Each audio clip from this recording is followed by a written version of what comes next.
nos vamos en vivo hasta la ciudad de La Paz porque estamos en contacto con el ministro Iván Lima para hablar sobre la situación en el país. Iván Lima, a quien agradecemos por estar con nosotros. Muy buenos días. Gracias por acompañarnos en la revista.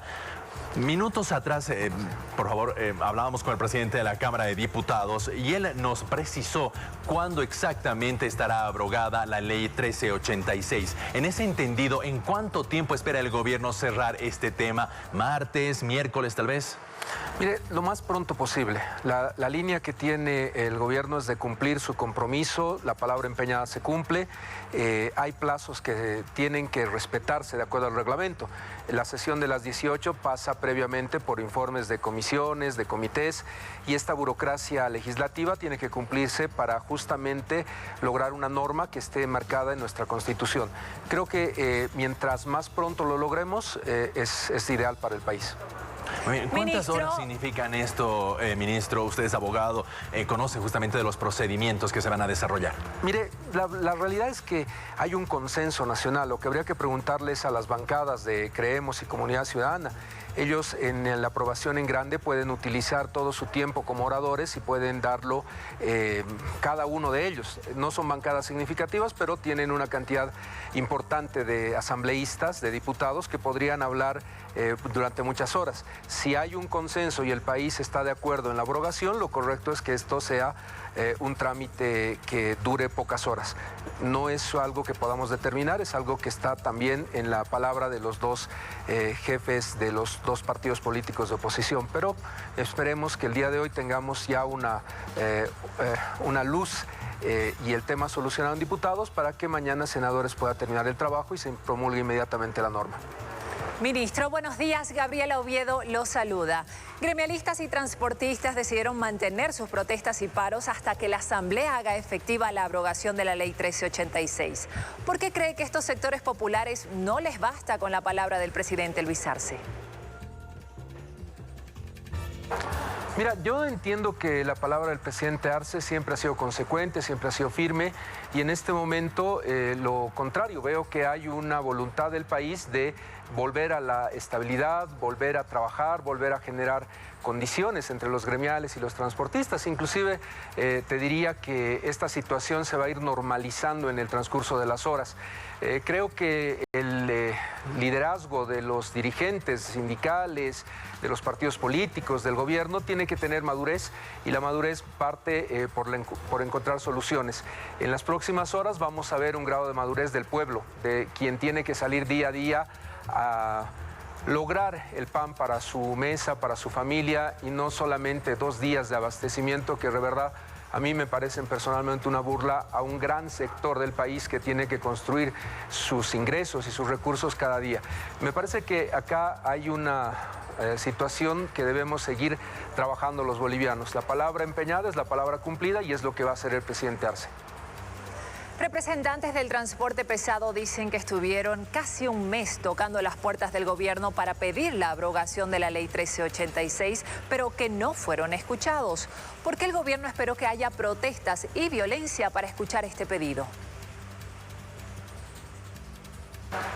Mira, definitivamente porque pensábamos que es una ley que tiene que ser parte de una estrategia nacional del país para combatir una serie de graves delitos que se dan no solo en el país, sino internacionalmente.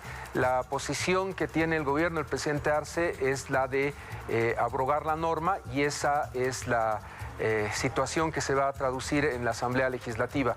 Yo te plantearía ver al futuro, ver el escenario para adelante, y seguramente las reuniones que ha tenido nuestro ministro de Obras Públicas, que está a cargo de la cartera de Transporte, van a continuar, han continuado en la ciudad de Sucre y en todo el país, y creo que esta va a ser la característica de nuestro ministro de Obras Públicas, que siempre la ha tenido, del diálogo permanente y encontrar soluciones que no son fáciles, pero que tienen que darse para todo el sector del transporte. Con los días de protesta, ministro, los sectores movilizados sumaron pedidos de abrogar otras leyes, como la de derechos reales, el de desarrollo económico y la restitución de los 2/3 en la Asamblea, en el reglamento de la debate. ¿Cómo va a atender estas demandas? ¿Cómo se ha hecho? Mira, el tema de derechos reales me permite decir un aspecto con precisión. No hay ninguna ley de derechos reales. como no hay ninguna ley del inquilinato. No están presentadas y lo que se ha visto es la necesidad de mejorar ese servicio. Mejorar ese servicio hablando con los alcaldes de los 9 capitales de departamento más el Alto. El viceministro Silva ha estado en todo el país hablando con juntas de vecinos, con organizaciones sociales, y es una norma en construcción que cuando tenga el consenso nacional se presentará ante la Asamblea Legislativa, pero nunca hubo ni por si acaso una presentación de esa ley. Es parte de la responsabilidad que tenemos que tener los bolivianos. Esa ley no está siquiera en la agenda parlamentaria. Lo propio esa ley del inquilinato, que es de verdad una mentira total. Planteas un tema que me parece fundamental analizar. ¿Qué pasa con los 2/3 en el país? Los 2/3 están en la Constitución y están traducidos en un artículo, el 163, que te dice que no aplican los 2/3 sino mayoría absoluta para aprobar las leyes. Esta disposición, que para aprobar leyes tú necesitas mayoría absoluta, al estar en la Constitución solo podría ser cambiado por una asamblea constituyente o una reforma constitucional. Entonces, yo creo que tenemos que empezar a diferenciar los temas.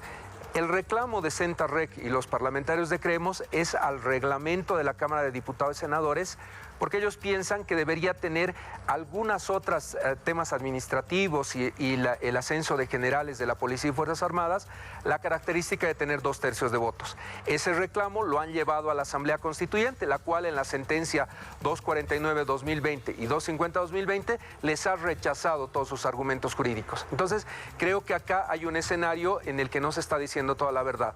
El argumento de que la Constitución sea vulnerada por los reglamentos, que se evite el tema de los 2/3 en esos reglamentos, no es verdad. Todo lo que dice la Constitución con 2/3 está en el reglamento. El reclamo fue al Tribunal Constitucional y el Tribunal ha rechazado la argumentación de Centarrec y otros parlamentarios de Creemos. No hay en este momento una situación jurídico-constitucional sobre los 2/3 que no esté siendo respetada escrupulosamente por la Asamblea Legislativa. Hay que empezar a afinar el debate y entender qué es lo que están buscando. Si lo que están buscando es ganar en una protesta de desestabilización lo que han perdido en las urnas, es otro escenario. Las leyes en un país se aprueban por el partido que tiene el 55% de los votos, en consenso, en diálogo, en lograr acuerdos, pero quien define finalmente el contenido de una ley es la mayoría en un parlamento. Y ese parlamento, la Asamblea Legislativa, por mandato del 163, debe actuar por mayoría absoluta. Hay materia que necesita 2/3. Elegir un magistrado, al contralor, a la defensora del pueblo. Ese tema de la defensora del pueblo puede ser un gran ejercicio de ver el sentido democrático de la oposición boliviana. Yo creo que tenemos mucha materia que construir juntos y ese tema de los 2/3 está garantizado por la Constitución y por el reglamento que recoge lo que dice la Constitución. Ministro, en Santa Cruz, vecinos del Plan 3000 que protestan en contra de la Ley 1386 han denunciado que la policía se parcializa con los grupos que van a desbloquear. Como ministro de Justicia, ¿qué les responde usted? Mira, las instituciones del Estado no pueden ser parciales de ninguna manera, ni la policía, ni la fiscalía, ni la justicia.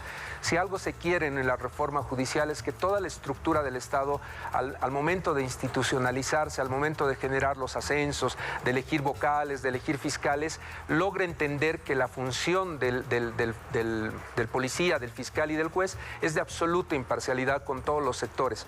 El derecho a la protesta social está garantizado en el país, es un derecho constitucional que debe convivir con el derecho que tenemos los bolivianos a transitar libremente, con el derecho que tenemos los bolivianos a la estabilidad, a la economía, a que nuestro país crezca y salga adelante. Creo que la respuesta es clara. Tenemos que seguir en este esfuerzo nacional de construir una política pública que mejore nuestra institucionalidad. Lo que ocurre con un conflicto, con una protesta, debiera ser siempre una solución o partir de una solución desde lo judicial, desde lo constitucional y desde el debate que tenemos que dar en los tribunales. Lo he dicho siempre, lo que no se puede arreglar en tribunales termina en las calles y lo que queremos es un país que resuelva sus conflictos en los tribunales de manera que la garantía de la democracia esté en esta reforma que estamos proponiendo y que seguramente se va a terminar de consolidar en los próximos meses. Gracias por acompañarnos al ministro de Justicia, Iván Lima, que tenga muy buenos días. Nosotros continuamos con más en la revista. Acompáñanos.